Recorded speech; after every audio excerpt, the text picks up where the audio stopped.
इसके पहले कि हम शंकराचार्य जी द्वारा सुस्थापित वेदांत दर्शन पर चर्चा करें, यह हमारे लिए बहुत आवश्यक हो जाता है कि हम शंकराचार्य जी की जीवनी को समझें।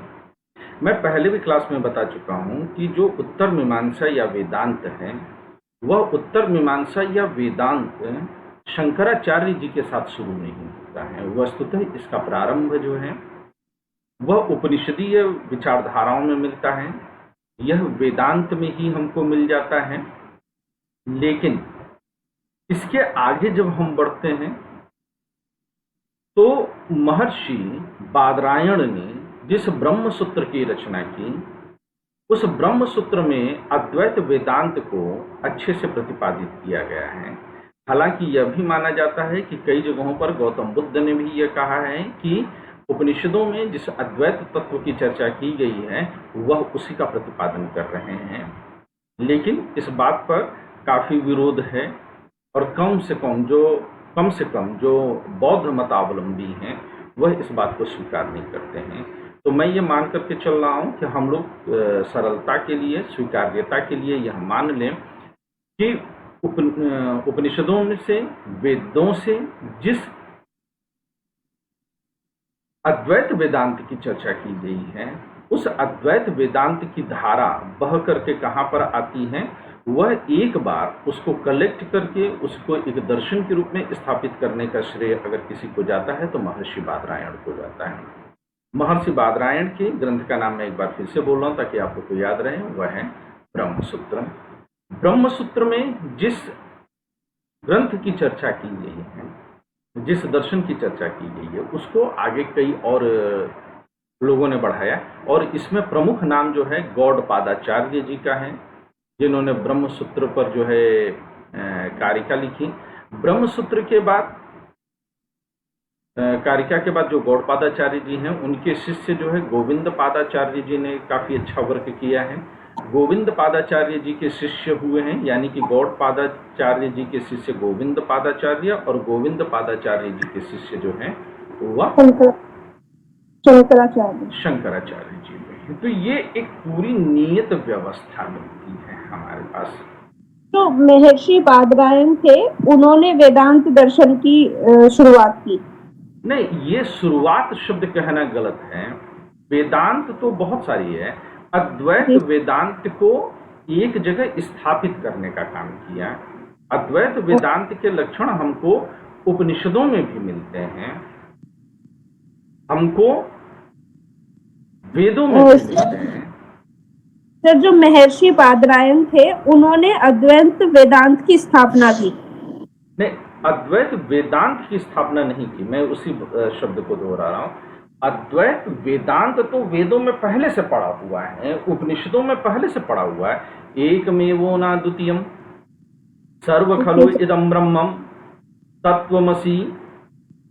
ये जितने भी वाक्य हैं, जितने भी सूत्र उपनिषदों में मिलते हैं हमको, ये सभी के सभी किधर इशारा करते हैं? इन सब का इशारा जो बेटा है वह कहां पर जाता है? इन सब का इशारा जो है वह अंततः अद्वैत वेदांत की तरफ ही जाता है।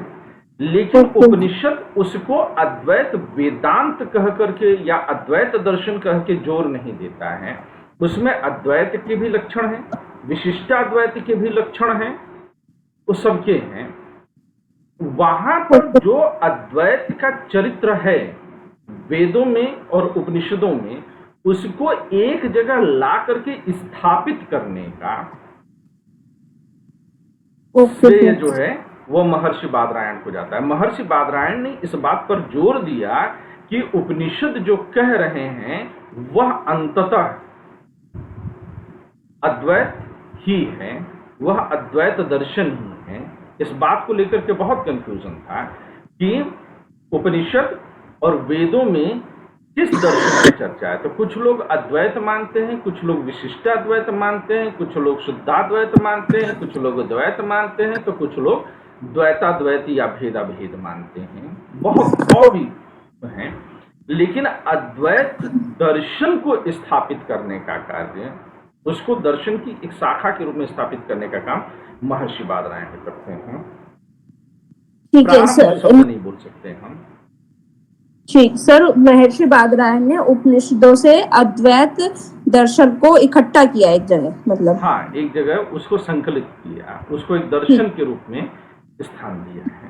सर, फिर उनको आगे बढ़ाया गौड़पादाचार्य ने, गोदा फिर पादा गोविंद नहीं, गॉड पादा।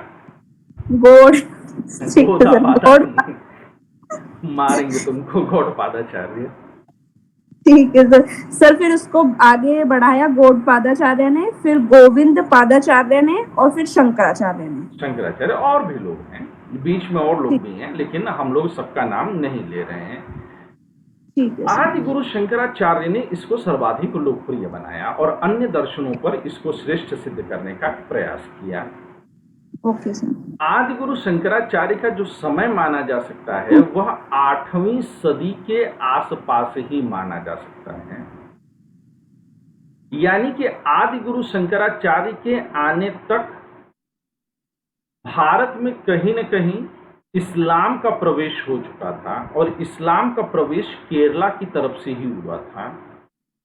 लेकिन इस्लाम अब तक भारत में एक धर्म के रूप में जगह नहीं बना पाया था, कुछ छिट्टे पुट्टे लोग ही थे। लेकिन 8वीं सदी तक आने से पहले भारत में बौद्ध और जैन दर्शन का प्रभाव इतना अधिक जम गया था, ये भारत में हम कहें तो राजपूत काल की भी शुरुआत हो चुकी थी। और इस कदर जो है भारत में, उत्तर भारत बहुत अधिक डिस्टर्ब था। उत्तर भारत के मुकाबले साउथ में थोड़ी ज़्यादा शांति हुआ करती थी। हालांकि साउथ ऐसा भी नहीं कि पूरी तरह से शांत था, लेकिन उत्तर भारत के मुकाबले अपेक्षाकृत बेहतर स्थिति में था। और दूसरी अवधारणा यहाँ पर हमको ये भी समझना चाहिए कि बौद्ध और जैन धर्म ने पूरी तरह से वेदों को हिला करके रख दिया था। यानी कि जिस पर वैदिक धर्म, आज जिसको लोग सनातन धर्म बोलते हैं, जिसको लोग हिंदू धर्म बोलते हैं, उसको उन्होंने पूरी तरह से हिला करके रख दिया था। ऐसे में बौद्ध धर्म के ऊपर, जैन धर्म के ऊपर एक बार फिर से जो वैदिक धर्म है, जो हिंदू धर्म है, उसकी श्रेष्ठता को सिद्ध करना अनिवार्य हो गया था। ठीक बात है। शंकराचार्य के सामने इस समय कई सारी समस्याएं थीं। जो अलग अलग दर्शनों ने वैदिक धर्म को, वैदिक दर्शन को बिल्कुल तितिर बितिर करके रख दिया था, समझ में नहीं आ रहा था।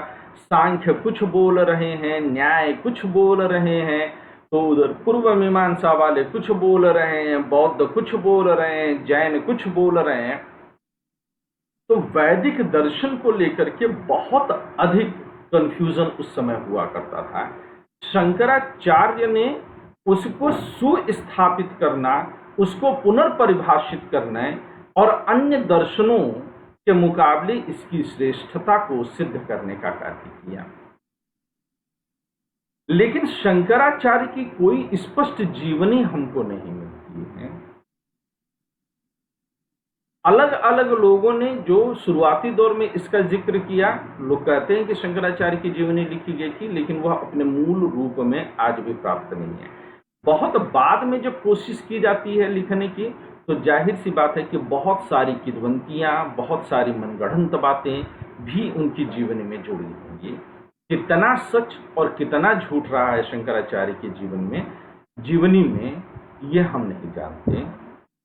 लेकिन रामकृष्ण परमहंस के शिष्य जो स्वामी विवेकानंद रहे हैं, उन्होंने जब रामकृष्ण मिशन मठ की स्थापना की, तो रामकृष्ण मिशन मठ में कई सारे लोगों ने जो है शंकराचार्य जी के ऊपर उनकी जीवनी पर कार्य करने का काम किया है। हालांकि इसके अलावा ओशो ने भी बहुत अच्छा कार्य किया हुआ है, अन्य जो है इतिहासकारों ने काम करने की कोशिश की है, लेकिन हर किसी ने अपने अपने नज़रिए से शंकराचार्य जी की जीवनी को देखा है। मुझे उसमें से जो सर्वाधिक प्रामाणिक लगी है शंकराचार्य जी की जीवनी, वह मुझे लगी है रामकृष्ण मिशन मठ में जो स्वामी अपूर्वानंद हुए हैं, उनकी जो है एक कृति है आचार्य शंकर के नाम से। आचार्य शंकर ने उसका जिक्र किया हुआ है, लेकिन आचार्य शंकर के नाम से उसका जो है पूरी जीवनी उन्होंने लिखी है। उन्होंने भी अलग अलग कई स्रोतों का जो है अध्ययन किया है, बहुत सुंदर जो है एक रचना बन पाई है, लेकिन वहां पर भी ये दिक्कत हमेशा बनी रहेगी आचार्य शंकर के लिखने की, कि स्वामी अपूर्वानंद जो है आचार्य शंकर से डायरेक्टली कनेक्टेड नहीं है, ना तो उनके समय काल के रहे हैं, ना तो उनकी जो है पद्धति में रहे हैं। तो उन्होंने जो है कई जगह इस बात को स्पष्ट करने की कोशिश की है कि कौन कौन सी बात कहां कहां से ली गई है। फिर दूसरे स्वामी अपूर्वानंद भी उन चमत्कारों को संभव मानते हैं जिसे कि शायद जो है आज का जो आधुनिक भौतिक विज्ञान है वह संभव नहीं मान सकता है। परंतु क्या विज्ञान ही पूरी तरह से सही है? क्या विज्ञान ने अंतिम सत्य, अंतिम लक्ष्य को पा लिया है? तो ये भी बात सही नहीं है। विज्ञान भी अपने अंतिम स्रोत तक अब तक नहीं पहुंचा है। विज्ञान में भी हर दिन अपनी बात को ही कॉन्ट्राडिक्ट किया जा रहा है। दुर्भाग्य से धर्म जो पूरी तरह से आस्था का बिंदु होना चाहिए था, वह धर्म विज्ञान का पिछलग्गू बनने लगा है। वह अपनी बातों को विज्ञान के माध्यम से सिद्ध करने की कोशिश कर रहा है। यह गलत है। हमें यह मानना चाहिए कि यह दुनिया मल्टी डायमेंशंस में है। एक डायमेंशंस में साइंस है तो एक डायमेंशन में रिलीजन है। रिलीजन को हमें आस्था की दृष्टि से देखना चाहिए, साइंस को हमें तर्क की दृष्टि से देखना चाहिए। ना तो विशुद्ध आस्था के जरिए हमें कुछ प्राप्त होने वाला है, ना तो विशुद्ध तर्क के जरिए प्राप्त होने वाला है, क्योंकि खुद साइंस को कुछ नहीं मिल रहा है विशुद्ध तर्क करके। और प्योर आस्था पर चले जाएंगे तो वह कब अंधविश्वास में बदल जाएगा हमें नहीं पता है। तो मैं इस बात को मानता हूं कि हमें आस्था पूर्वक शंकराचार्य जी की जीवनी को पढ़ लेना चाहिए और तर्क करने के लिए हमें तमाम ग्रंथों आदि का अध्ययन करना चाहिए। विशुद्ध खोखला तर्क नहीं करना चाहिए कि हम पढ़ेंगे नहीं, हम जो पढ़ लिखी चीजें हमारे पास मौजूद है केवल हम उनको कॉन्ट्राडिक्ट करने बैठेंगे तो आप कॉन्ट्राडिक्ट किसी भी चीज को कर सकते हैं।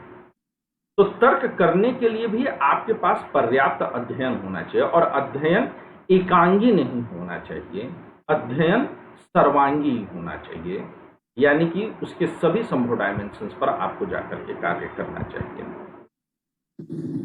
जी सर। सर ये जो शंकराचार्य की जीवनी है ये एग्जाम में आती है? नहीं, या एग्जाम मतलब में नहीं आएगी, परंतु ऐसे बहुत सारे एग्जाम्स हो सकते हैं, जैसे कि आर्ट एंड कल्चर हो सकता है,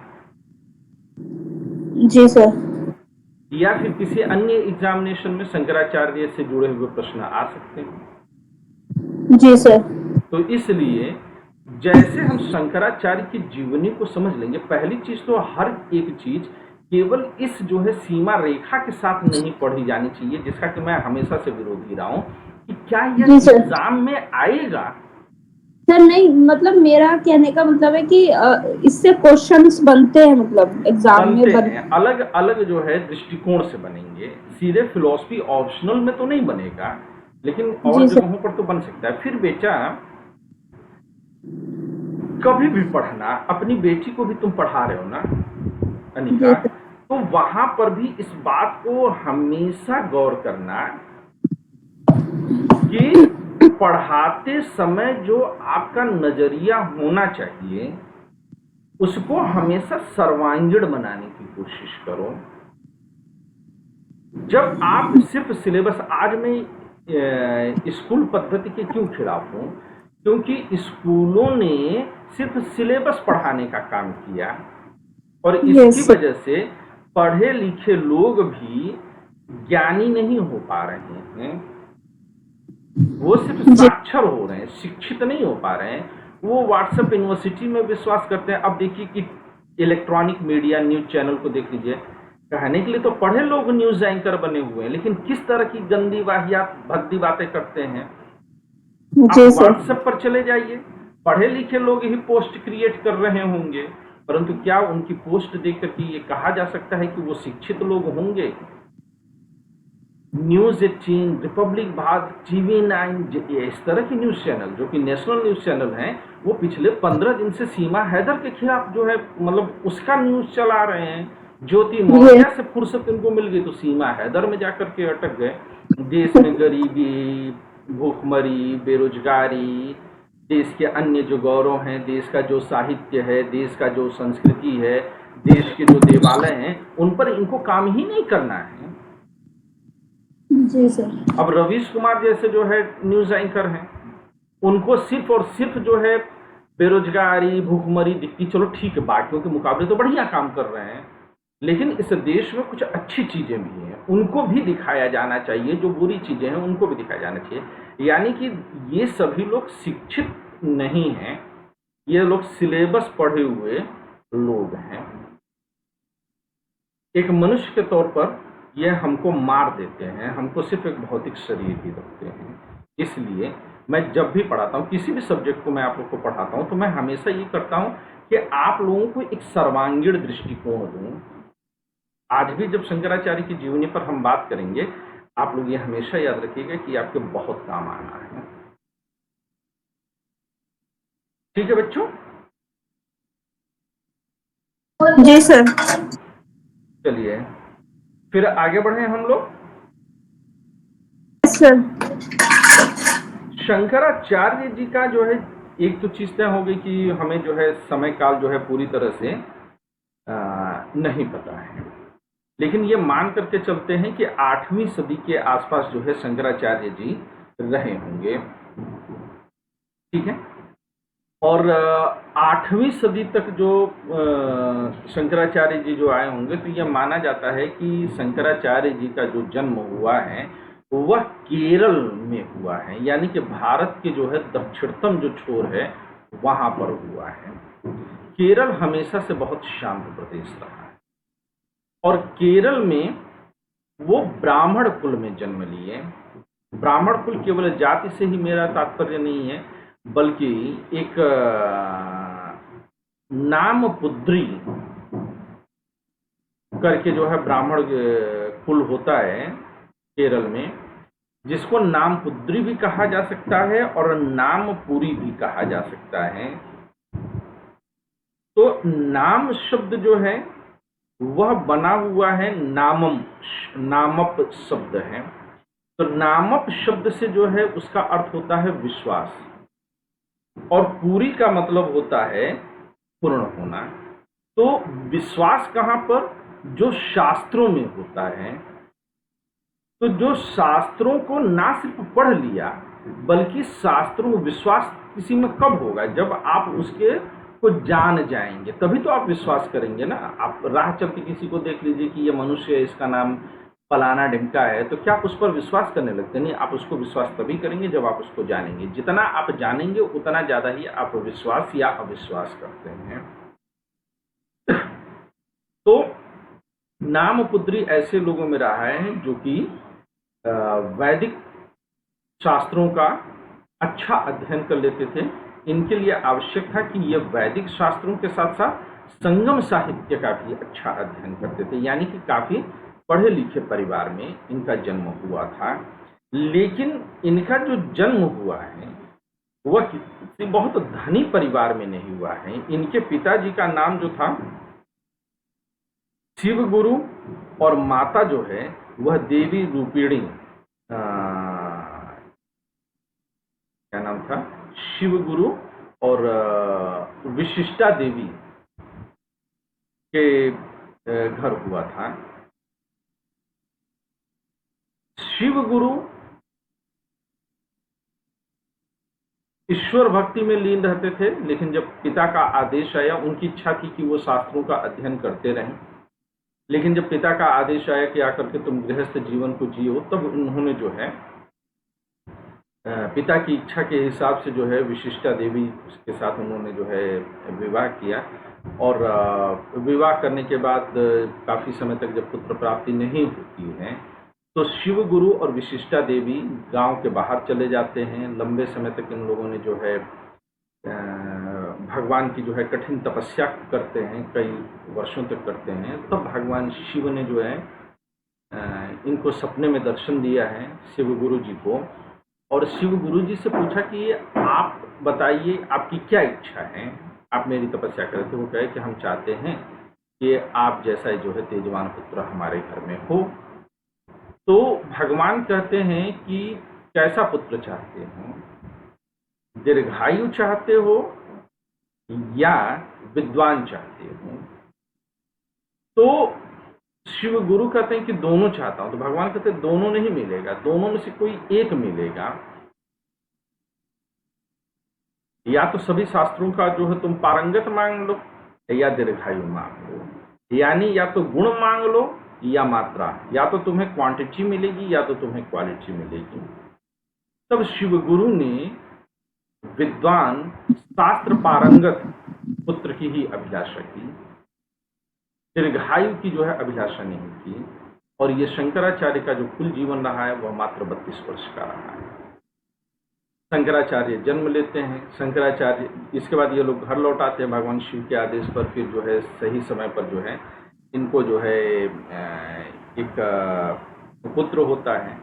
ये पुत्र कब होता है तो इसके लिए अलग अलग लोगों ने जो है अलग अलग समय बताया है, लेकिन कुछ लोगों ने 686 ईस्वी में बताया है, तो कुछ लोगों ने जो है इनका जन्म 788 ईस्वी में बताया है। तो सन कौन सा था इसको लेकर के करीबन जो है 100 साल का अंतर लोगों विद्वानों के बीच में है। दूसरी चीज ये है कि इनका जन्म किस तारीख को हुआ है, तो ये कई जगहों पर ज्यादातर जो विद्वान मानते हैं वो मानते हैं कि वैशाख जो महीना होता है, वैशाख यानी कि चैत्र महीना, चैत्र के बाद वैशाख का महीना, यानी कि अप्रैल मई का जो महीना होता है, उसमें जो है जो शुक्ल पक्ष है, शुक्ल पक्ष की तृतीया को माना गया है।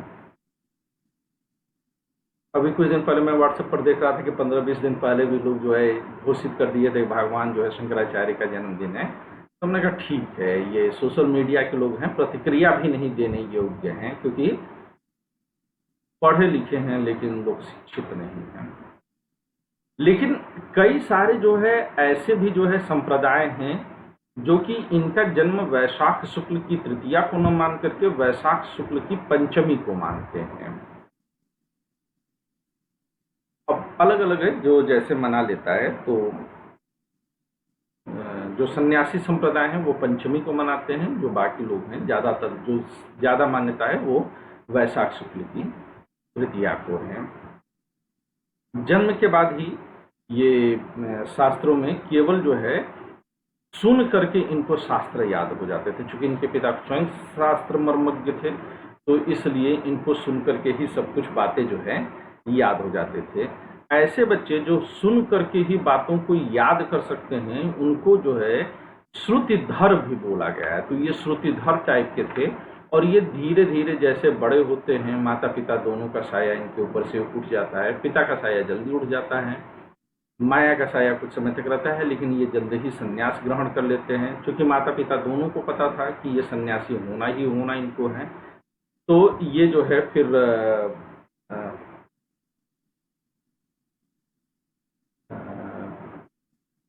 अपना जो है इसमें जो है चलने लगते हैं, सभी जगहों पर लोगों से जाकर के मिलने लगते हैं। लेकिन इनका जो है कहीं एक जगह स्थापित नहीं होता है, और ये फिर जगह जगह जाकर के इनकी बहुत जल्दी प्रसिद्धि हो जाती है, बहुत सारे लोग शिष्य बनने लगते हैं। लेकिन शंकराचार्य जो है वो इन्होंने बड़ा काम किया कि इन्होंने जो है 4 जो है मठों की स्थापना की थी, ताकि जो है हिंदू धर्म को जो है पूरी तरह से स्थापित किया जा सके। ये चारों तरफ अगर इनको देखेंगे तो मैंने कहीं एक जगह लिस्ट बनाई थी कि उत्तर में इन्होंने बद्रीनाथ की, दक्षिण में श्रृंगेरी की, पश्चिम में द्वारिका की, और पूरब में पुरी की। बद्रीनाथ अगर मैं एक तरफ से चलूं, पूरब की तरफ से चलूं, तो मुझे कहना चाहिए पुरी, फिर बद्रीनाथ, फिर द्वारिका, श्रृंगेरी। पुरी, बद्रीनाथ, द्वारिका और श्रृंगेरी, इन 4 जगहों पर इन्होंने जो है मठों की स्थापना की थी, जिससे कि हिंदू समाज को पूरी तरह से जोड़ा जा सके। यह इनकी जो है बड़ी उपलब्धि के रूप में रहा है। इसके सर बाद आप एक बार दिशा वाइज बता दीजिए। पूरब में पुरी, यस सर। फिर जो है दक्षिण में पूरब में पुरी, उत्तर में बद्रीनाथ, जी सर। पश्चिम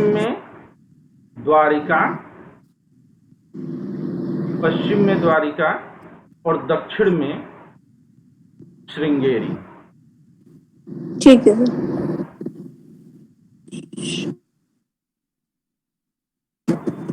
ओके सर।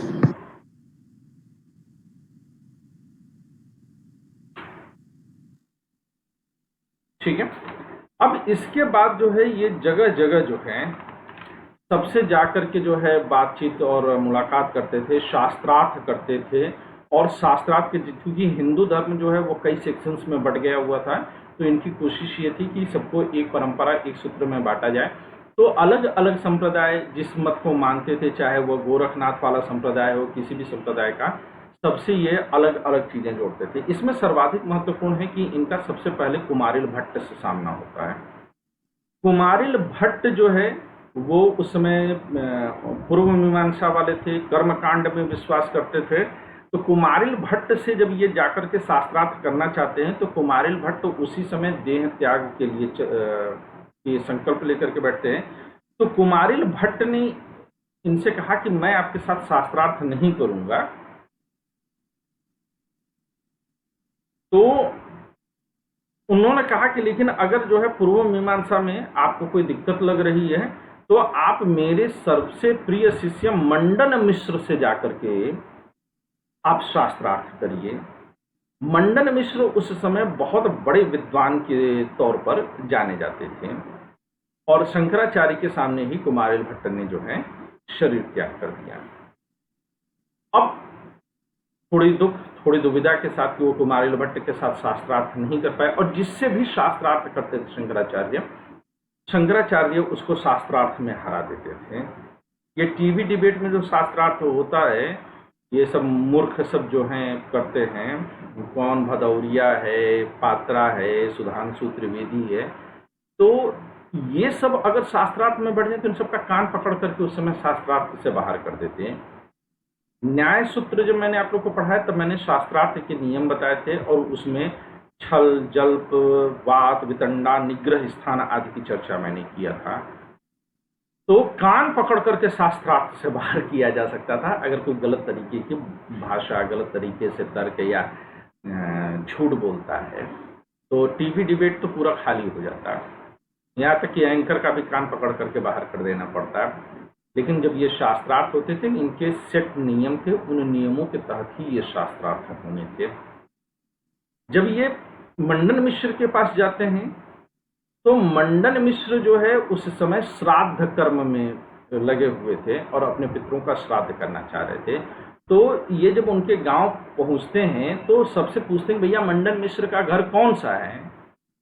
तो कुछ औरतें थीं, तो औरतें कहती हैं कि जिस घर में आपको तोता और तोती यानी कि शुक और शुकी आपको आपस में बातचीत करते और बोलते हुए मिल जाएं, आप और बातचीत भी वो क्या करते हो, सुख और सुखी।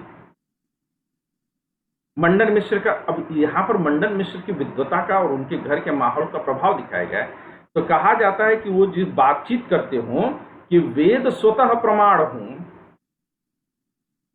या वेद परतः प्रमाण है, या फिर कर्म फल ही प्रदाता है, या ईश्वर कर्म फल देता है, जगत नित्य है या जगत अनित्य है। जहां पर तोता तोती जिस घर में ये बतियाते हुए मिल जाएं, वो समझ लीजिएगा कि मंडन मिश्र का घर है। अब इसके बाद तो जो है शंकराचार्य और उनके शिष्यों में मंडन मिश्र से मिलने की बड़ी इच्छा हुई। लेकिन जब ये मंडन मिश्र के घर पहुंचते हैं तो बाहर जो गार्ड होते हैं, द्वारपाल होते हैं, वो उनको अंदर प्रवेश नहीं करने देते हैं। कहते हैं कि आप जाकर के बाद में आइएगा, बाद में आइएगा, बाद में आइएगा। लेकिन जब शंकराचार्य जोर देते हैं तो इनका बाहर रहने वहने का इंतजाम करवा दिया जाता है कि जब खाली होंगे अगले दिन तब आप आइएगा। और उसी समय इनके मंडन मिश्र के घर में जो है दो जो है ऋषि आए हुए थे। और ऋषि कौन थे? जैमिनी और कृष्ण द्वैपायन। जिनको कि योग शक्ति के जरिए इन्होंने बुलाया था। जैमिनी हालांकि बहुत समय पहले हो चुके थे, लेकिन उन ऋषियों को बुलाया गया था स्वर्ग से। तो महर्षि जैमिनी और महर्षि कृष्ण द्वैपायन श्राद्ध कर्म के समय में उपस्थित थे, उनकी सेवा चल रही थी। उसी समय शंकराचार्य आकाश मार्ग से ऊपर उठते हैं और उनके आंगन की तरफ नीचे उतरने लगते हैं। जब शंकराचार्य नीचे उतरने लगते हैं तो यह देख करके वहां पर बैठे हुए सभी लोगों को बड़ा आश्चर्य होता है। तो आचार्य मंडन जो है, मंडन मिश्र, वो कि उनके जो है श्राद्ध कर्म में देरी हो रही है, उनके लिए बहुत आश्चर्य की बात नहीं थी, क्योंकि वो लोग भी सिद्ध थे। तो वो बहुत नाराज हो जाते हैं कि कौन आए हैं। तो आचार्य मंडन मिश्र थोड़ा जो है गरम मिजाज होकर के पूछते हैं, कुतो मुंडी, के कहां से आए हो? ये मुंडी कहां से आए हो, यानी कि अब मुंडी क्यों? क्योंकि किसी भी व्यक्ति में सर्वाधिक प्रभावित क्षेत्र तो उसका मस्तिष्क ही है ना। तो जब वो पूछते हैं कुतो मुंडी, हे मुंडी कहां से आए हो, तो शंकराचार्य उसका जवाब सीधे तरीके से देने के बजाय शंकराचार्य कहते हैं कि गल देश से। अब गल देश का मतलब मुंडी कहां पर होगी? गले पर होगी। तो अब मुंडन मिश्र और भी क्रोधित हो गए और मंडन मिश्र पूछते हैं कि पंथास्ते पृच्छते मया, पंथास्ते यानी कि पथ पूछ रहा हूं, पृच्छते मतलब पूछना, मया मैं, कि मैं आपसे आपका पथ पूछ रहा हूं कि किस ओर से आ रहे हो। तो शंकराचार्य ने उनसे पूछा कि आप मेरा पथ पूछ रहे हैं, क्या पथ ने आपसे पूछा? अब मंडन मिश्र और घुस गए और वो कहते हैं कि आपका सिर और आपका मुंड। तो शंकराचार्य भी कहते हैं कि मेरा सिर और मेरा मुंड जैसा है वैसा है।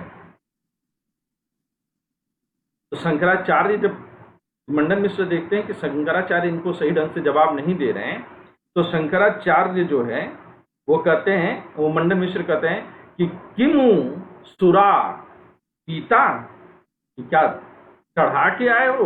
किमु सुरा पीता। अब पीता का मतलब पीना भी है और पीता का मतलब पीला भी है। तो किमु सुरा पीता, तो शंकराचार्य इसका जवाब देते हैं कि सुरा किमु पीता। वो पूछ रहे हैं कि क्या दारू पी करके आए हो? तो ये कहते हैं कि क्या दारू पीला है? अब मंडन मिश्र की क्रोध की सीमा नहीं रही। लेकिन जब मंडन मिश्र और ज्यादा आवेश में आने लगते हैं तो महर्षि जैमिनी और महर्षि कृष्ण द्वैपायन उनको रोकते हैं। कहते हैं कि मंडन ये यति हैं, सन्यासी हैं, और वैदिक परंपरा में साधु और सन्यासी को भगवान विष्णु का रूप माना गया है, और दूसरे ये अतिथि हैं और अतिथि को देवता माना गया है, इसलिए इनका स्वागत करिए। तब मंडन मिश्र जो है उनका स्वागत करते हैं। तो मंडन मिश्र कहते हैं कि आप सन्यासी होकर के आए हैं, तो बताइए आपको भिक्षा में क्या चाहिए, क्योंकि मैं तो गृहस्थ हूं। तो शंकराचार्य कहते हैं कि मुझे आपसे शास्त्रार्थ करना है। तो ये कहते हैं कि शास्त्रार्थ के लिए कल आइए। ये हो गया कल, ठीक रहे। तो ये होता है कि फिर शास्त्रार्थ में रेफरी कौन बने।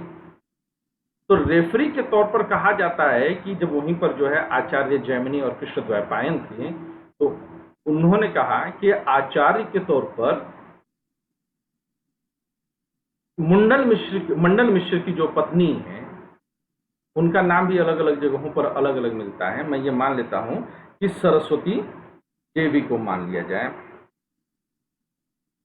तो अब सरस्वती देवी के बारे में भी जो है कई जगहों पर सरस्वती देवी मिलता है, इनका नाम कई जगहों पर उभय भारती भी मिलता है, तो भारती देवी के नाम से भी मिलता है। लेकिन ये माना जाता है कि जो भारती देवी हैं या सरस्वती देवी हैं, ये स्वयं माँ शारदा या माता सरस्वती का स्वरूप है, अवतार है, मुंडन मिश्र की पत्नी।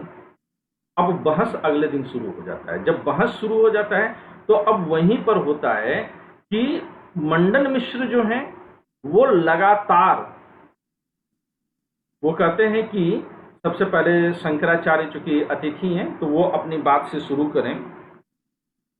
तो सरस्वती देवी जो है आसन पर बैठ जाती हैं, बहस शुरू होती है।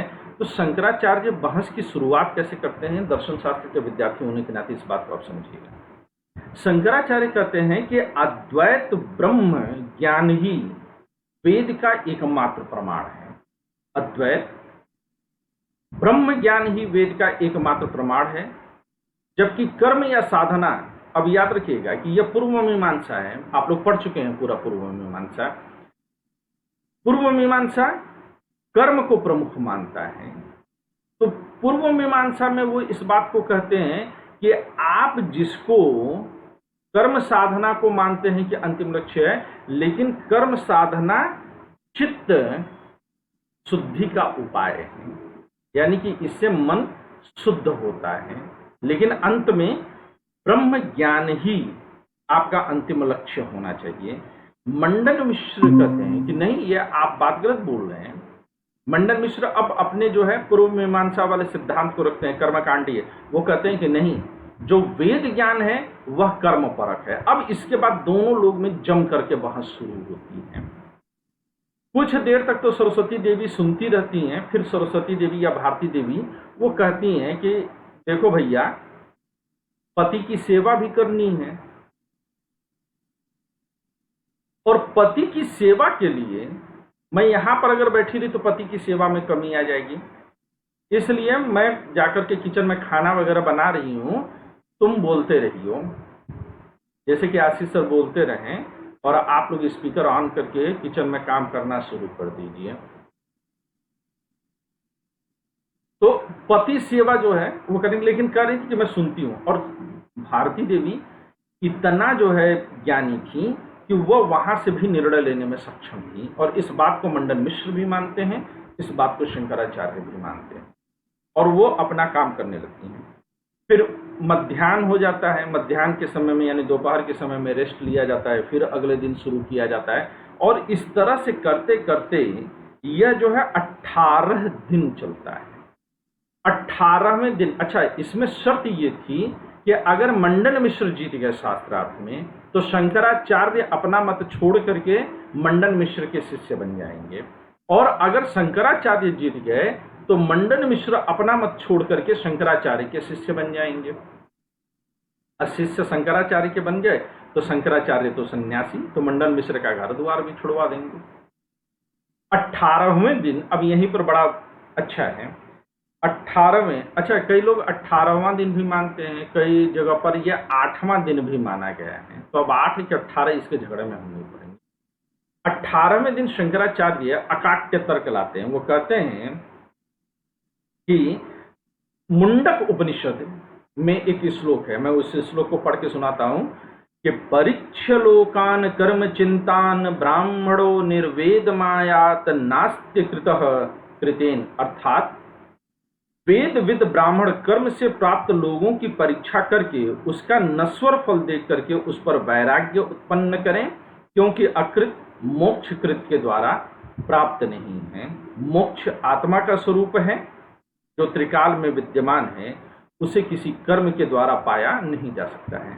मुंडन मिश्र इसको काट नहीं पाते हैं। जब वो मुंडक उपनिषद का कोट करते हैं शंकराचार्य, तो मंडन मिश्र उसको काट नहीं पाते हैं। और ये अब बोलना था भारती देवी को कि मंडन मिश्र हार गया, लेकिन मंडन मिश्र के हार जाने का मतलब यह था कि वो अपना घर द्वार छोड़ करके चले जाए। अब बीवी तो बीवी है, कुछ तो जुगत लगानी थी। अच्छा, यहां पर एक चीज और है, ये हमारे यहां शास्त्रों में लिखा हुआ है कि भगवान का प्रतीक समझकर मिट्टी की मूर्ति या पत्थर की सेवा पूजा द्वारा अगर चित्त शुद्धि संभव है, तो फिर जीवित मनुष्य से वह क्यों नहीं संभव है। यानी कि मिट्टी की मूर्ति पूजने से अगर चित्त शुद्धि हो सकती है, तो वह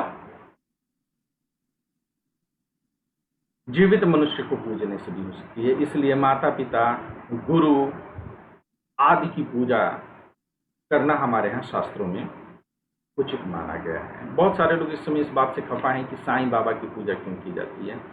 ये इस्लाम की पद्धति हो सकती है कि वो साईं बाबा को हटाने पर तर्क दे, वो चांद मियाँ बताओ चाहे कुछ भी बताओ, लेकिन अगर आप साईं बाबा में श्रद्धा रखते हैं तो फिर भगवान श्री कृष्ण कहते हैं कि तुम किसे भी पूजो मिलेगा मुझी को, तो आप साईं बाबा को भी पूजिए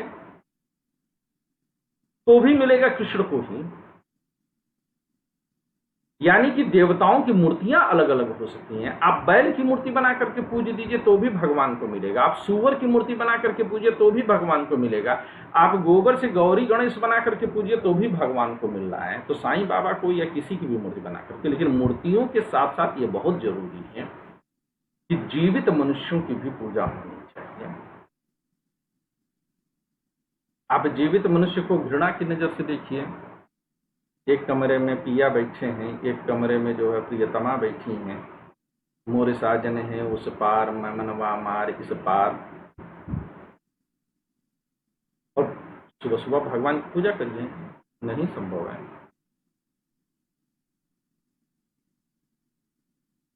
आप जा करके थोड़ा दुलरा करके, थोड़ा अदरा करके उसी पति से बोल दीजिए, उसी पत्नी से बोल दीजिए, संभव है। क्योंकि पति पत्नी को अलग अलग रखने पर मूर्ति आधी आधी हो जाती है। इसीलिए साउथ में कलंगी पूजा होती है, यानी कि एक दिन साल भर में ऐसा होता है जब पत्नी की पूजा की जाती है। उसे नॉर्थ इंडिया में भी पॉपुलर बनाया जाना चाहिए कलंगी पूजा को भी। उस दिन पत्नी को आसन दे करके, दिया हुआ जला करके उसकी आरती उतारी जाती है, उसके पैर छुए जाते हैं। तो अगर करवा चौथ की पूजा होती है तो फिर कलंगी पूजा भी होनी चाहिए। मैं मजाक नहीं कर रहा हूं इनका, यह होना चाहिए।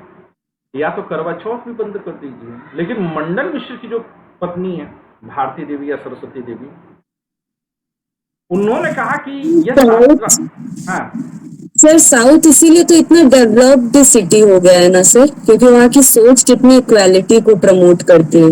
वहाँ का धार्मिकता भी, मैं तो पहली बार सुन रही हूँ कि औरतों की भी एक दिन पूजा होती है वहाँ पे। हाँ हाँ, और आपके झारखंड में 18 दिन पूजा होती है, जिसमें पुरुष हैं वो उपवास करेंगे। अब जो पुरुष उपवास कर सकता है उपवास करेगा। अब साउथ की फिल्म में तो जिस तरह से लोगों को दिखाया जाता है उसमें तो बड़ी कम संभावना है कि उपवास कर पाएंगे। और वैसे भी आपको डेवलप लग रहा है साउथ, तो बेटा झारखंड के किस जिले से हैं आप? धनबाद। धनबाद। धनबाद के पास कोई समुद्र है? नहीं। फिर भी धनबाद में जमीन के नीचे पानी आज भी उपलब्ध है। और चेन्नई जो कि समुद्र के तट पर बसा हुआ है, वहां चेन्नई में नदी भी है, समुद्र भी है, तो भी वहां की जमीन में भूमिगत पानी समाप्त हो चुका है। तो आप बताइए डेवलप कौन है, धनबाद है कि चेन्नई है? सर वो ना चाहता है डेवलप्ड हो गए। प्राकृतिक संसाधनों का एकदम क्या बोलते हैं उसे, तो ये प्राकृतिक संसाधनों का इस तरह से दुरुपयोग डेवलप्ड इंसान करेगा कि अंडर डेवलप्ड इंसान करता है? मूर्ख करेगा ना इस तरह का, मूर्ख करेंगे, मूर्ख, बिल्कुल सर। डेवलप कौन है?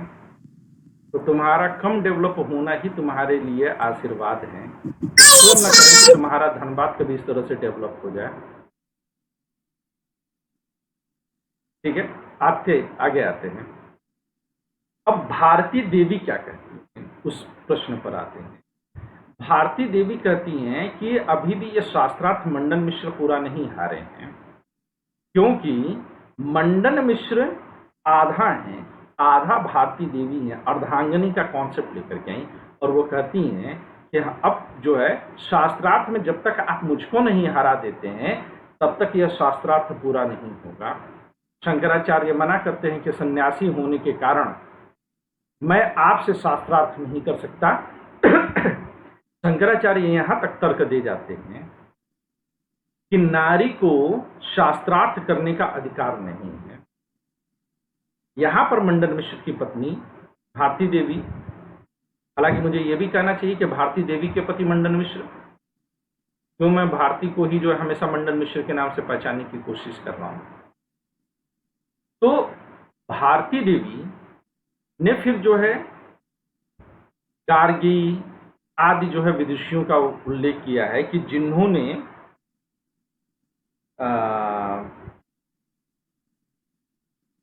ये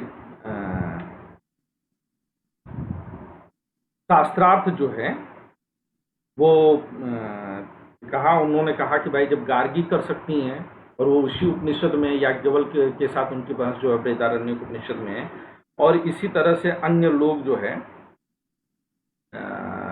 अन्य का जो है उदाहरण दिया। इसी तरह से महर्षि जनक के साथ भी सुभद्रा नाम की जो है महिला ने जो है तर्क किया हुआ था, मुझे अच्छे से उनका नाम नहीं याद आ रहा, तो वो कह रही कि फिर जब वो कर सकती हैं तो मैं क्यों नहीं, और जब आप मुझे हरा दीजिएगा तभी आप मंडन मिश्र को अपना शिष्य बना पाइएगा। अब इसके बाद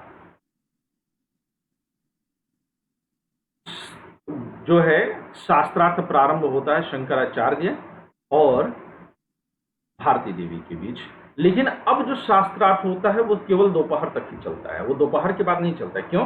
क्योंकि भारती देवी सुबह उठ करके पहले अपना काम करती थी, फिर शास्त्रार्थ में बैठती थी, और दोपहर बाद चूंकि उन्हें घर के अन्य काम भी निपटाने होते थे, पति को खाना भी देना होता था। अब मुझे यहीं पे थोड़ा सा बुरा लगता है कि अब मंडन मिश्र को किचन में खाना बनाना चाहिए था, लेकिन नहीं बनाते हैं। तो भारती देवी ही जो है वो पूरा घर का काम करती थी, इसलिए केवल एक प्रहर का ही बहस होती है, दूसरे प्रहर में नहीं आती है। लेकिन जब 18वें दिन बहस चली जाती है, तो जब कर्म पर बात होती है, तो इन्होंने जो है प्रश्न जो है किया कि काम का क्या लक्षण है। भारती देवी शंकराचार्य से प्रश्न करती हैं कि काम, यहां पर काम का मतलब क्या है, सेक्स का, कि काम का लक्षण क्या है, काम कला कितने प्रकार की है, यानी कि सेक्स कितने प्रकार से किया जा सकता है, शरीर के किस अंग में काम रहता है, किन किन क्रियाओं से उसका आविर्भाव होता है और किन किन तरह से उसका तिरोभाव होता है, यानी कि किन क्रियाओं को करने से सेक्स ज्यादा जो है उसकी अभिलाषा पैदा होती है और किन चीजों को करने से सेक्स की अभिलाषा कम होती है। शुक्ल पक्ष और कृष्ण पक्ष में पुरुष और नारी के शरीर में काम की ह्रास और वृद्धि कैसे होती है। शुक्ल पक्ष में ज्यादा सेक्स की इच्छा होती है पुरुष नारी को, की जो है कृष्ण पक्ष में होता है, और नारी किस प्रकार से पुरुष के ऊपर काम कला का विस्तार करती है, ये प्रश्न पूछते हैं। शंकराचार्य मौन हो जाते हैं। शंकराचार्य कहते हैं कि देवी ये प्रश्न आपका उचित नहीं है, आप एक सन्यासी से ये प्रश्न क्यों कर रही हैं। मंडन मिश्र भी अपनी पत्नी को टोकते हैं कि हे देवी आप ये प्रश्न क्यों कर रही हैं, ये तो सन्यासी हैं, ये सेक्स के बारे में क्या जाने। तो इस पर जो है भारती देवी ने कहा कि क्या काम शास्त्र शास्त्र नहीं है। वस्तुतः मैं इस चीज को मानता भी हूं कि हमारे देश में कामसूत्र को जिस तरह से छोड़ा गया है, उसी वजह से आजकल के पुरुष और नारी 24 घंटा बौराए फिर रहे हैं, केवल सेक्स सेक्स। जब लोग कैरेक्टर के बारे में बात करते हैं तो केवल इसी के बारे में बात करते हैं कि वो सेक्स करता है कि नहीं करता है। अगर वो सेक्स करता है, कई लोगों के साथ कर रहा है, तो कैरेक्टर लेस है। लेकिन क्या कैरेक्टर का मतलब सिर्फ सेक्स ही है?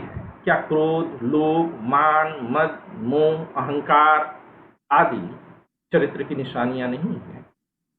वो भी है।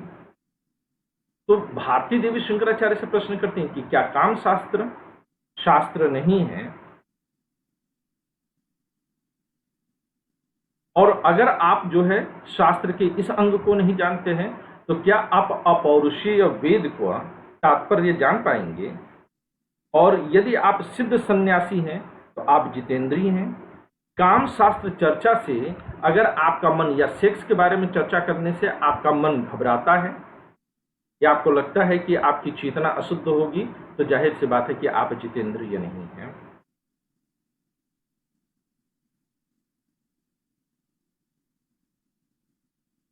मंडन मिश्र टोकते हैं तो भारती देवी मंडन मिश्र अपने पति को जवाब देती हैं कि ज्ञान लाभ होने से, अगर आपने ज्ञान प्राप्त कर लिया है तो काम क्रोध आदि पर विजय प्राप्त होता है। यानी कि अगर कोई क्रोध करता है तो इसका मतलब यह है कि उसका ज्ञान अधूरा है। जो जितना ज्यादा क्रोध करेगा उसका ज्ञान उतना ज्यादा अधूरा है। ज्ञान पर नियंत्रण होना चाहिए। काम शास्त्र की आलोचना से यदि चित्त विकार होता है तो यह समझ जाइए कि फिर इनको तत्व ज्ञान नहीं है, और जिसे तत्व ज्ञान नहीं है उसे गुरु होने का भी अधिकार नहीं है। यानी कि मंडन मिश्र शंकराचार्य को अपना गुरु स्वीकार नहीं कर सकते। शास्त्रार्थ की परंपरा में एक बात यह रहती थी कि अगर किसी प्रश्न का जवाब तुरंत नहीं दिया जा सकता है तो 1 मास का समय मिलता था कि आप उस प्रश्न का उत्तर ढूंढिए और फिर आइए। शंकराचार्य उसी का उपयोग करते हैं, 1 मास का समय लेते हैं।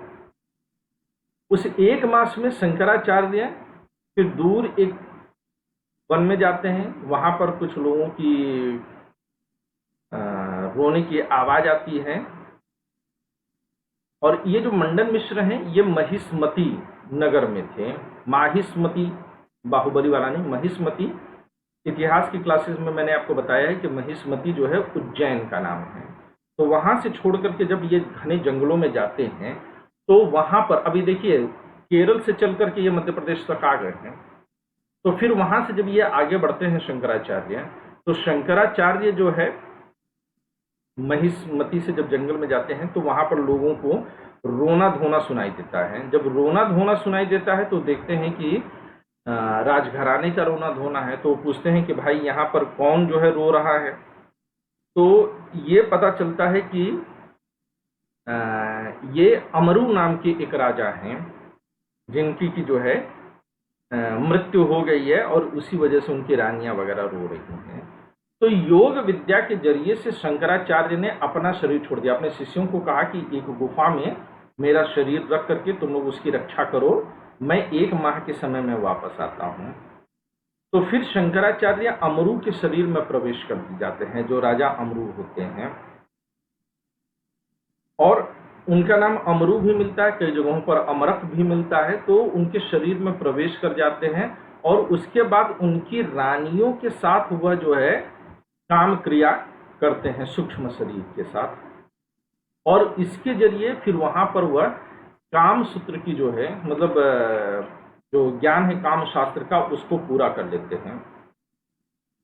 और जो वात्स्यायन ने जो लिखा है काम सूत्र या कंदर्प शास्त्र, उसका भी अध्ययन करते हैं। और उसके बाद शंकराचार्य, कई जगह तो ये कहा जाता है कि फिर शंकराचार्य को इतना मजा आने लगा रानियों के साथ कि वो वापस ही नहीं लौटना चाहते। तब इनके एक शिष्य गवैये के रूप में जाते हैं और फिर ब्रह्म ज्ञान पर चर्चा करते हैं, तब वो वापस आते हैं।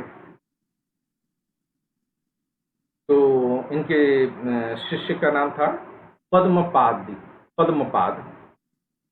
तो उन्होंने जो है लीड किया हुआ, तब जाकर के ये वापस आते हैं। सर लेकिन वो मतलब सूक्ष्म रूप से जो हमारी मतलब आत्मा उसकी राजा के अंदर प्रवेश की थी ना। बेटा तुम्हारी आवाज पूरी नहीं आ रही है, प्रश्न पूरा सर मैं जो आत्मा जो शंकराचार्य की थी वो राजा के अंदर प्रवेश की थी ना। सूक्ष्म शरीर 3 तरह की मानी गई है। एक स्थूल शरीर जिसे बेटा हम लोग देखते हैं, सूक्ष्म शरीर हमारे मन आदि का रूप है, और एक होता है कारण शरीर। कारण शरीर जब हमारा जो है आत्म तत्व के सर्वाधिक होकर। तो सर वो तो फिर सन्यासी नहीं रहे, वो सन्यासी कैसे मान जाएंगे? तो जब शरीर से नहीं किया है ना, स्थूल शरीर का भोग तो नहीं किया है ना, सूक्ष्म शरीर से किया है। तो सर वो सूक्ष्म शरीर से पॉसिबल है? शरीर किसी और का ले लीजिए, किसी और के शरीर में घुस जाइए। लेकिन सर जो हम सन्यासी बनते हैं वो हम अपनी आत्मा और मन से बनते हैं ना, शरीर तो सर नश्वर है। तो उन्होंने उसी का यूज मतलब काम आत्म शरीर और मन दोनों का एक साथ संयोग होना चाहिए। एक डिस्कवरी पर बड़ा बढ़िया जो ये एक अलग प्रश्न है, पर मैं डिस्कवरी पर जो है एक वेब सीरीज है गोल्डन स्पून करके फिलोसफी के स्टूडेंट्स को देखना चाहिए। मुझे पसंद है, मैं देखता हूँ उसे। उसमें दो लोगों की आत्माएं बदल जाती हैं। सर आपको याद है आप एक क्वेश्चन पूछे थे, सिर वो वही सिर का है, यही तो सर उसका आंसर आप नहीं दिए थे। मैंने दे दिया था, आप क्लास में नहीं आई थी। हाँ अभी याद आया। ठीक है ना। तो प्रश्न जो है ये है कि सिर्फ क्या सूक्ष्म शरीर के जरिए ही मैं अगर ये बैठ करके मैं रसगुल्ले का स्वाद अभी ले रहा हूं और मैं डायबिटिक हूं बेटा, और केवल मन से जो है मैं रसगुल्ले का स्वाद ले रहा हूं, तो क्या इससे मेरी जो है शुगर लेवल बढ़ जाएगी? No sir. क्या इससे मुझे कोई पाप लगता है? No sir. Sir sugar level तो नहीं बढ़ेगा आपका, लेकिन सर जो सन्यासी जो सन्यास ग्रहण करते हैं वो मन से करते हैं ना सर, आत्मा से, शरीर से, वो तीनों का। सूक्ष्म शरीर से जब आप प्रवेश करते हैं तो फिर आपको दोष नहीं लगता, ऐसा शास्त्रों का मत है। Okay sir. जब तक स्थूल शरीर आपका शामिल न हो। सर सूक्ष्म शरीर आत्मा को बोलेंगे, मन आदि को। हालांकि आत्मा को नहीं बोलेंगे ना। विचार सर, विचार जो हमारे होते हैं। नहीं, ऐसे नहीं होता है। हमारे शरीर जो है 3 अवस्थाओं में होती है। इसको मैंने उपनिषद में पढ़ाया है डिटेल में, आप लोग प्लीज उपनिषद में जाकर के देखिए। स्थूल शरीर, सूक्ष्म शरीर और कारण शरीर, ये तीनों की डिटेलिंग वहां पर है, आप लोग उसमें जाइए, वरना फिर एक लंबा चर्चा चली जाएगी ना। सर ये जितने भी टॉपिक्स हो रहे हैं ये इतने ही नोट से हो जाएंगे ना? आप अब अलग से कुछ नहीं भेजने वाले हैं ना? अलग से भी भेजेंगे। तो सर इतने सारे टॉपिक्स हो गए, कब आएंगे? क्योंकि आपने कहा था कि वो लिख लेना है, तो लिखने में टाइम लगेगा ना। उसके लिए जब आप मौजूद रहिए तो उसी समय दे देते। जो क्लास में मौजूद नहीं रहता उसका मैं मटेरियल उसको नहीं देता। सर किसी को नहीं मिला है? मिला है, नहीं तो मैं उनसे ले लेती। ये मैंने मना कर रखा है। अब बताओ कि जो टाइम निकाल करके रेगुलर पढ़ रहा है उसको मटेरियल मिले, या जो है जो बैठ के रील्स बना रही है उसको मटेरियल दिया जाए? ये तो फिर सर जो रील्स बना रही है उनको, क्योंकि वो क्लास नहीं कर पाई। हाँ, तो उनको दंड मिलना चाहिए। मैं आगे बढ़ूं? Yes sir. फिर इन्होंने एक ग्रंथ की रचना की शंकराचार्य ने, क्योंकि अब वापस अपने स्थूल शरीर में आ जाने के बाद वह काम शास्त्र पर चर्चा नहीं कर सकते थे, वह भी एक महिला के सामने। उन्होंने उनके सभी प्रश्नों का जवाब उस शास्त्र में रच करके दिया है, यानी कि शंकराचार्य ने कामसूत्र पर भी रचना की है। और अनिका, मैं एक बात और बताऊं बेटा, ब्रह्मचर्य जिसकी हम बात करते हैं वह सेक्स से नहीं टूटता है। भगवान श्री कृष्ण ने यह भी कहा है कि आप गृहस्थ होकर के भी सन्यासी हो सकते हैं। सन्यास का मतलब संसार को छोड़ देना भर नहीं है। तो सन्यास की जो अवधारणा हम लोग लेकर के चल रहे हैं वो गलत लेकर के चल रहे हैं। आप बताइए, एक मनुष्य जो गृहस्थ होकर के, अनिका ये प्रश्न का जवाब आप दीजिएगा। जी सर। एक मनुष्य गृहस्थ होकर के धर्म, नियम और कर्म पूर्वक अपने परिवार का पालन करता है, संतानोत्पत्ति करता है, वह ज्यादा श्रेष्ठ है। और वह मन में किसी प्रकार का लालच नहीं लाता, किसी का अहित नहीं करता है, किसी तरह का जो है संचयन नहीं करता है, वह ज्यादा श्रेष्ठ है। या जो अपना घर छोड़ करके भाग गया, बीवी को जो है ब्याह किया और बीवी को छोड़ करके भाग गया और अपने आप को सन्यासी कह रहा है, वह ज्यादा श्रेष्ठ है। और उसके बाद वो अलग जो है सब काम कर रहा है। लेकिन मैं किसके बारे में बात कर रहा हूँ? जी सर आप किसके बारे लेकिन में? गौतम बुद्ध है और महावीर स्वामी ने। जी सर, उन्होंने मतलब घर छोड़ा, अपने बीवी बच्चों को छोड़ा, और तो उनकी मतलब सब उनकी पूजा करते हैं आज कि वो सन्यासी हो गए, उन्होंने ज्ञान प्राप्त। पूजा तो आज की तारीख में रावण की करने वाले भी लोग मिल जाते हैं। एक स्टूडेंट मेरी मिली, बहुत आवेश में आकर के, झांसी में वैसे भी लक्ष्मीबाई का खून उसमें कुछ मिला हुआ था, तो कही कि सर मैं कभी भी नहीं चाहूंगी कि मुझे राम जैसा भाई मिले, मैं चाहूंगी कि मुझे रावण जैसा भाई मिले जिसने अपने बहन के अपमान का बदला लिया। बाकी लोग वाह वाह वाह वाह करके बात कर रहे थे। मैंने प्रश्न किया उससे कि एक बात बता कि अगर मैं सुपर्णखा का भाई होता तो मैं सुपर्णखा जब मेरे पास है तो उल्टा कान के नीचे में उसको बजाता कि तुम जंगल में दो लड़कों को देख करके तुम छेड़ने क्यों गई थी? छिछोरापन है ना ये सुपर्णखा के अंदर। तो मैं अपनी बहन से उम्मीद करूंगा कि वो जाकर के लड़कों को छेड़े, और कोई लड़का अगर उसको रिप्लाई किया, उसको पीट पाट दिया, तो मैं चलूंगा मारने? ये कोई तरीका होता है? और बदला ही लेना है तो मैं लड़ करके बदला लूंगा, सामने से मार दूंगा। जी सर। मैंने कहा कि इसका मतलब ये है कि तुम छिछोरेपन को जो है प्रोटेक्ट कर रही हो और तुम्हारा भाई तुम्हारे छिछोरेपन को जो है प्रमोट करे। बेचारी कही कि नहीं सर, उसको शास्त्रार्थ में एक माह का समय होता नहीं पता तो कंफ्यूज हो गई। आज क्या रावण की पूजा नहीं हो रही है? क्या महिषासुर की पूजा नहीं हो रही है? सर रावण की पूजा दशहरे वाले दिन करते हैं ना, सुबह अपने घर में बनाते हैं वो दशहरे वाले, मतलब हमारे यहाँ होता है। तो तुम्हारे यहाँ इसलिए होता बेटा क्योंकि तुम वहीं गाजियाबाद में रही हो, रावण का जन्म स्थान है वो। बिसरख के पास ही तो तुम्हारा पड़ता है ना। सर बचपन से देखते आ रहे हैं, मतलब गाजियाबाद की ही हो ना तुम लोग बेटा। सर मैं तो पहली बार सुन रही हूँ सर। ये रावण की जन्मस्थली से जो गाजियाबाद नाम की जगह है, वहां पर रावण का जन्म हुआ है। वहां पर बिसरख नाम का एक गांव है। बिसरख नाम का जो गांव है वह वस्तुतः रावण के जो पिता रहे मुनि विश्वश्रवा, उनके नाम पर पड़ा है। ओके सर, सर मुझे पता नहीं था। तो ये लोग रावण के वंशज हैं। अगर अयोध्या वाले ये कहते हैं कि वो राम के वंशज हैं, तो गाजियाबाद वाले वो कहें कि वो गाजियाबाद और ग्रेटर नोएडा वाले कह सकते हैं कि हम रावण के वंशज हैं। ठीक है, हालांकि ये मजाक की बात नहीं करता हूँ, इस वजह से होती है बेटा, पर होती है।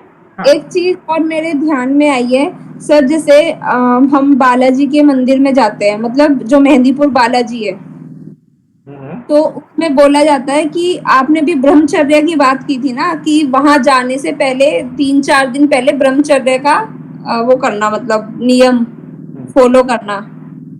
मतलब मैं जब गई थी फर्स्ट टाइम तो मेरी सास ने बोला था ऐसा कि ब्रह्मचर्य का पालन करना। और 3-4 दिन का मतलब क्या है सर? मतलब सेक्स नहीं करना, यही ब्रह्मचर्य होता है सर। पता नहीं यही बोला था। पता बेटा, उन लोगों ने फिलॉसफी नहीं पढ़ी है ना, वो लोग ज्ञानी लोग नहीं हैं। उनको जो किसी ने बता दिया, तो ब्रह्मचर्य का मतलब सिर्फ एब्सेंस ऑफ सेक्स नहीं है। ब्रह्मचर्य का मतलब कि इंद्रियों पर नियंत्रण करना है। अब इंद्रियों पर नियंत्रण का मतलब केवल जो आपके सेक्स वाले इंद्रिय हैं सिर्फ उन्हीं पर नहीं है। अब वहां पर आपको अपने काम पर, क्रोध पर, लोभ पर, अहंकार पर, इन पर भी नियंत्रण करना है। जी सर। आपको सुबह ब्रह्म मुहूर्त में उठना है, आपको स्वाध्याय करना। ब्रह्मचारी का पहला कर्तव्य क्या है? ब्रह्मचारी का पहला कर्तव्य यह है कि वह स्वाध्याय करे। ठीक है बेटा? स्वाध्याय मीन्स अच्छे ग्रंथों का अध्ययन करें। अच्छा, ठीक है सर। और फिर ये भी बोला जाता है कि लहसुन प्याज नहीं खाना है 4-5 दिन तक वहां जाने से पहले। सब चीजें बेटा जो है ना वो बहुत बाद में आकर के हिंदू धर्म में जुड़ गई। लहसुन प्याज नहीं खाना चाहिए क्योंकि गाय का मैदा है, ये है, वो है, इस तरह की चीजें मत खाइए। आप बहस नहीं कर सकते इस समाज के साथ, तो आपको चुनना होगा। पर तो हमेशा याद रखिएगा कि ब्रह्मचर्य का तात्पर्य एब्सेंस ऑफ सेक्स नहीं है, बल्कि it is the control of your sensual organs. Control का मतलब समाप्त करना भी नहीं है। आप सेक्स करते हुए भी ब्रह्मचारी हो सकते हैं यदि आपका अपने ऊपर नियंत्रण हो तो। जी सर। तो सर मैं वही चीज मैं आपसे पूछ रही थी, जो शंकराचार्य ने मतलब रानियों के साथ सेक्स किया तो वो फिर भी सन्यासी रहे, लेकिन अब यहाँ पर एक चीज समझो बेटा, हम लोगों ने क्लास में एक बार चर्चा किया हुआ है कि चोदना शब्द पर। जी सर। अब यहाँ पर हम कहें तो शंकराचार्य, चोदना शब्द का मतलब मैंने क्या बताया था आपको, याद है?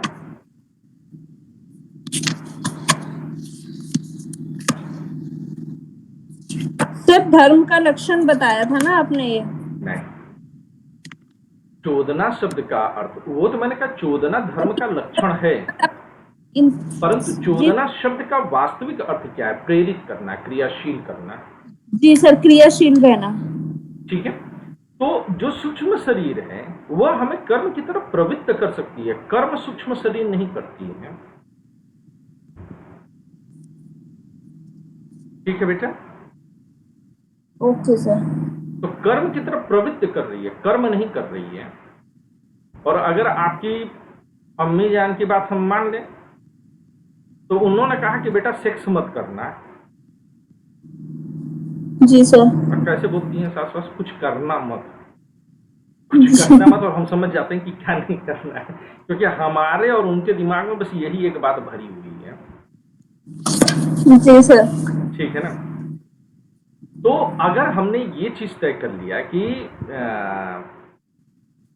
हमें सेक्स नहीं करना है, लेकिन क्या उससे हमारे विचार जो है वो सेक्स से पूरी तरह से हट जाते हैं? मन में तो यही चलता है ना कि 4 दिन बीते कब। ईमानदारी की बात, क्योंकि हमें जब जिस चीज के लिए रोका जाता है उसी की तरफ हमारी प्रवृत्ति और अधिक हो जाती है। वैसे हम 4 दिन लहसुन प्याज ना खाएं, हमारा काम चल जाए। Yes sir. आजकल टमाटर देख देख करके मन लग जाता है। Yes sir. क्योंकि टमाटर हमको रोका गया है बाहरी तौर से, हमारी अंदरूनी इच्छा थोड़ी टमाटर न खाने की, पर जिंदगी में ऐसे भी रहे कि हम जो है 10 दिन तक टमाटर न खाए हों, ऐसी सब्जियां बन जाए घर में कि टमाटर न खाना पड़े। तो तय करना होगा हमको, तो प्रवृत्ति हमारी किन में है, हम किस उद्देश्य से गए हैं, यह डिपेंड करता है। ब्रह्मचर्य मतलब नियंत्रण का जीवन, हम अपने मन पर, इंद्रियों पर हम नियंत्रण स्थापित कर सकते हैं। दमन नहीं करना है, रोक नहीं देना है। सेक्स ईश्वर की देन है ना, तो रोकना क्यों है? जी सर। ठीक है ना? रसगुल्ला बना है, खाना है, लेकिन खा खा करके बीमार नहीं पड़ जाना है। हमें तय करना है कि हम कितना रसगुल्ला खाएं, हम रसगुल्ला कब खाएं। ये ब्रह्मचर्य का मतलब नहीं कि रसगुल्ले का त्याग कर दो।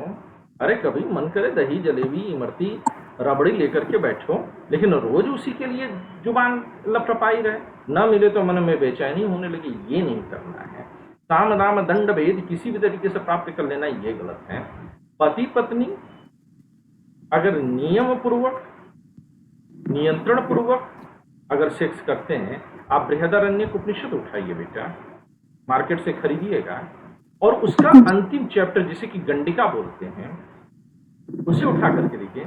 वहां पर उपनिषद में इसका पूरा विस्तृत ब्यौरा दिया जाता है कि सेक्स कैसे करें। अच्छा ये भी चीज देखिए हमारी और आपकी, मैं जब जब ब्रह्मचर्य शब्द का बात कर रहा हूं, हमारी चर्चा ब्रह्मचर्य से किस तरफ जा रही है? सेक्स की तरफ। जी सर। इसका मतलब कि हमारा दिमाग 24 घंटा किस चीज में लगा हुआ है? जी सर। चाहे हम उसे स्वीकार करें चाहे हम उसे अस्वीकार करें, पर 24 घंटा हम सोच वही रहे हैं। जी सर। सर तो ब्रह्मचर्य का मतलब हुआ अपनी इंद्रियों पर नियंत्रण करना। हाँ, नाश नहीं करना, न तो उसे खुली छूट देना है, न उसे समाप्त कर देना है। सर इंद्रिया तो मतलब हर तरह की हुई ना, कि जैसे आपने बताया काम, क्रोध, 5 कर्म इंद्रिय और एक जी सर। जी सर। ये सब इंद्रियां हैं। काम, क्रोध, मान, मद, मोह, लोभ, ये सब पर नियंत्रण चाहिए। क्या क्रोध नहीं करना चाहिए? तो वो ब्रह्मचर्य कहलाएगा। हाँ, तब ब्रह्मचर्य होता है। क्रोध नहीं करना चाहिए, करना चाहिए जब बहुत गलत हो रहा हो। भगवान समुद्र की प्रार्थना करते हैं, अंत में भगवान 3 दिन के बाद कोपित हो जाते हैं। विनती न मानत जलधि जड़, गए 3 दिन बीत, तब सकोप कहा राम भय बिनु होत न प्रीत। जी सर। आता है, क्रोध आता है, लेकिन क्रोध भी आवश्यकता के समय ही होना चाहिए, अनावश्यक क्रोध नहीं होना चाहिए। सर फिर सन्यासी भी मतलब जो सन्यासी होते हैं, मतलब जो अपनी गृहस्थी का त्याग कर देते हैं, तो उनको भी ब्रह्मचर्य बोलेंगे। और गृहस्थ में रह के भी सन्यासी हो सकते हैं। गृहस्थ सन्यासी का कॉन्सेप्ट श्रीमद् भागवत गीता में भगवान श्री कृष्ण ने बताया है। ओके सर, है ना? ठीक है सर। तो इस तरह से भगवान शंकर ने जो है मंडन मिश्र की पत्नी का भी जवाब दिया, और मंडन मिश्र की पत्नी ने भी अपनी पराजय स्वीकार की। जब मंडन मिश्र की पत्नी अपना पराजय स्वीकार कर लेती हैं, तो अब ये होता है कि मंडन मिश्र जो है वह शिष्य बने, और मंडन मिश्र को शिष्य बनना पड़ता है। लेकिन ऐसे समय में जो भारती देवी हैं, उन्होंने वहीं पर अपने देह का त्याग कर दिया। कहते हैं कि शंकराचार्य के सामने ही बैठे बैठे वो हंस पर आरूढ़ होकर के, श्वेत हंस पर आरूढ़ होकर के वह अपने दिव्य लोक चली गई। यानी कि मां सरस्वती ने अपने जो अवतार लीला है उसको समाप्ति किया है। तो इस तरह से शंकराचार्य फिर आगे जाते हैं और लोगों को जीतते हैं, चारों आश्रम बनाते हैं, और 32 वर्ष की आयु में उन्होंने अपने देह का त्याग करके ब्रह्मलीन हो जाते हैं। तो ये शंकराचार्य की जीवनी है, परंतु इसमें ज्यादा जोर मैंने जो है मंडन मिश्र के ऊपर दिया है, मंडन मिश्र का शास्त्रार्थ, ताकि आप पूर्व मीमांसा और उत्तर मीमांसा, पूर्व मीमांसा आपने पढ़ा और उत्तर मीमांसा अब आप पढ़ने जा रहे हैं, तो उनके बीच का जो अंतर है वह आपको स्पष्ट होना चाहिए।